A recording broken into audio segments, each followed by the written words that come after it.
رمضان المبارک کے تیسرے عشرے کی ابتدا ہونے والی ہے اور ملت اسلامیہ اعتکاف کی طرف بڑھ رہی ہے۔ یہ اعتکاف کیا ہے، اس کا کیا مقصد ہے اور اس کا طریقہ کار کیا ہے، بتانے کے لیے ہمارے ساتھ موجود ہیں مولانا محمد سفیان قاسمی۔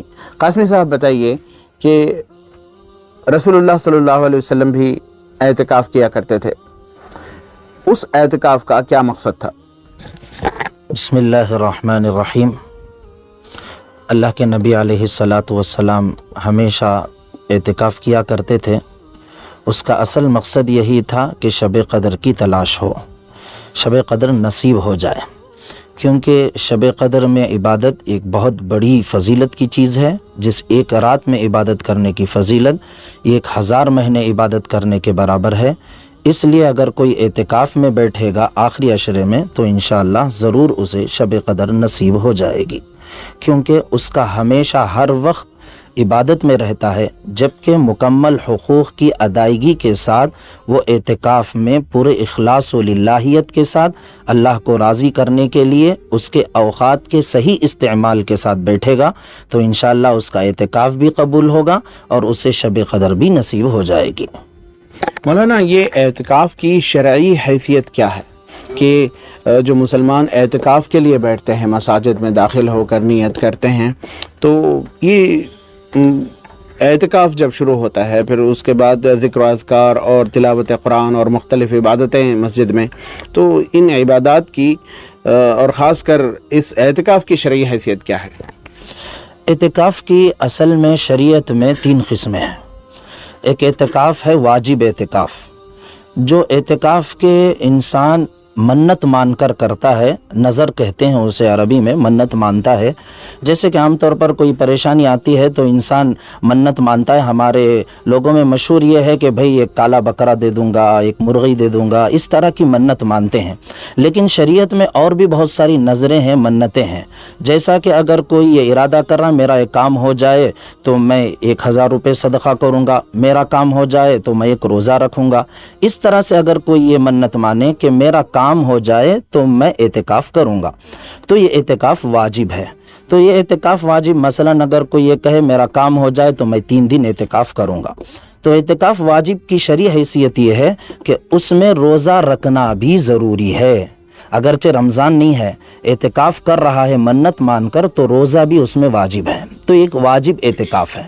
اور دوسرا اعتکاف مستحب ہے، نفل ہے۔ عام طور پر جب بھی انسان مسجد میں جاتا ہے تو وہ نیت کر لے اعتکاف کی، مسجد میں داخل ہونے کے ساتھ ہی جیسے مسجد میں داخل ہونے کی دعا پڑھتا ہے اسی طرح سے وہ اعتکاف کی بھی نیت کر لے، تو انشاءاللہ جب تک وہ مسجد میں رہے گا اعتکاف کا ثواب ملے گا، وہ جب باہر آ جائے گا تو اس کا اعتکاف ختم ہو جائے گا، مکمل ہو جائے گا۔ یہ ایک مستحب اعتکاف ہے، ایک دوسری شرعی حیثیت ہے۔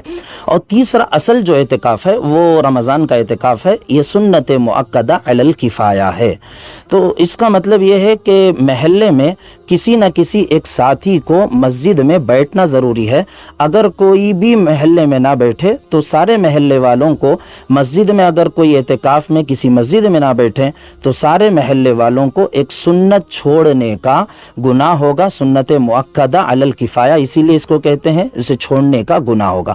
تو یہ آخری عشرے کا جو اعتکاف ہے یہ سنت مؤکدہ علی الکفایہ ہے، جسے اللہ کے نبی ہمیشہ کیا کرتے تھے۔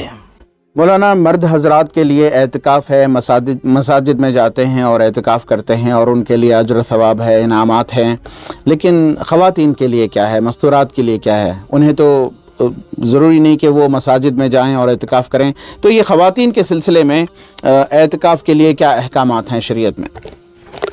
خواتین کا اصل جو اعتکاف کا مسئلہ ہے، جیسا کہ بخاری و مسلم کی حدیث ہے، اللہ کے نبی علیہ السلام اعتکاف کرتے تھے جب تک انتقال اللہ کے نبی اس دنیا سے پردہ فرما کر نہیں گئے، لیکن اس کے بعد حضرت عائشہ رضی اللہ عنہ فرماتی ہیں حتی اعتکف ازواجہ من بعدہ، کہ اللہ کے نبی علیہ السلام کے بعد ان کے ازواج مطہرات اعتکاف کیا کرتی تھیں۔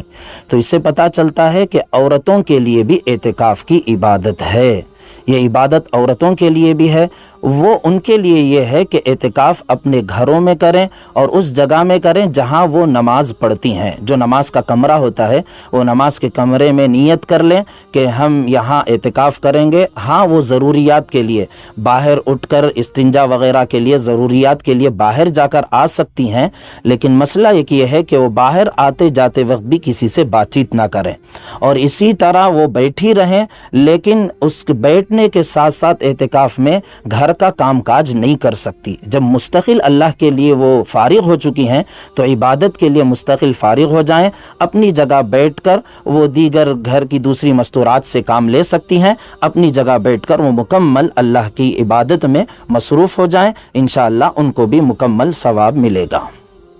مولانا اب الیکٹرانک گیجٹس کا زمانہ ہے، موبائل ہر کسی کے پاس عام ہے. اب یہ دیکھا یہ جاتا ہے کہ جب کبھی بھی اعتکاف کے لیے لوگ بیٹھتے ہیں ان کے پاس موبائل ہوتا ہے اور اس کا ظاہر ہے استعمال بھی ہوتا ہے. تو یہ کیسے جو ہے اس کو روکا جائے؟ کیا موبائل کا استعمال یا پھر دوست احباب سے گھر والوں سے باتیں کرنا کسی بھی موضوع پر اعتکاف کے دوران یہ کیسا ہے اور اس پر کیسے روک لگائی جا سکے؟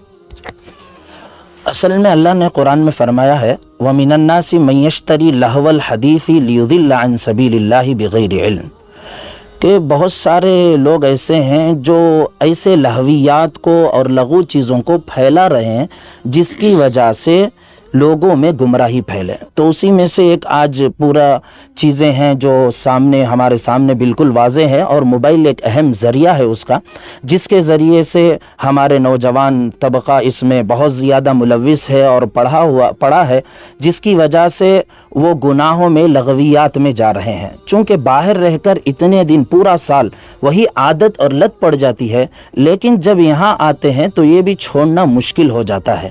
اس کی طرف خاص نوجوان طبقے کو اور اسی طرح عام لوگوں کو بھی، سب کو بھی ضرورت ہے کہ صرف اور صرف فون کا استعمال مسجد میں اگر کر سکتا ہے معتکف تو ضرورت پر، سخت ضرورت پر کسی کو بات کرنے کے لیے یہ صرف اتنا کر سکتا ہے، ورنہ دیگر ضروریات کے لیے یا لغو اور ہاں جائز حد تک کبھی ضرورت پیش آ گئی کہ کسی کو پیسے بھیجنا ہے تو وہ کبھی ضرورت پیش آ گئی، جائز حدود میں مختصر وقت میں کر سکتا ہے.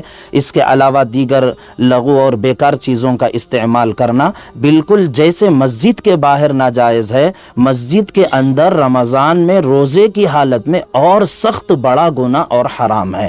اس سے ساری اعتکاف کی برکتیں ختم ہو جاتی ہیں. بہت بہت شکریہ. یہ تھے مولانا محمد سفیان قاسمی جو یہ بتا رہے تھے کہ رسول اللہ صلی اللہ علیہ وسلم کی جو اعتکاف کرنے کا مقصد کیا تھا، اور اس کے علاوہ انہوں نے روشنی ڈالی کہ اعتکاف کی کتنی قسمیں ہیں، اور خاص کر اعتکاف کے دوران رمضان المبارک میں جب مساجد میں داخل ہوا جاتا ہے، اعتکاف کی نیت کی جاتی ہے، تو کس طرح الیکٹرانک گیجٹس موبائل سے پرہیز کرے اور اعتکاف کا جو اجر ہے یا جو مقصد ہے اس کو پورا کرے. رفیق جبار، ETV بھارت، بنگلور.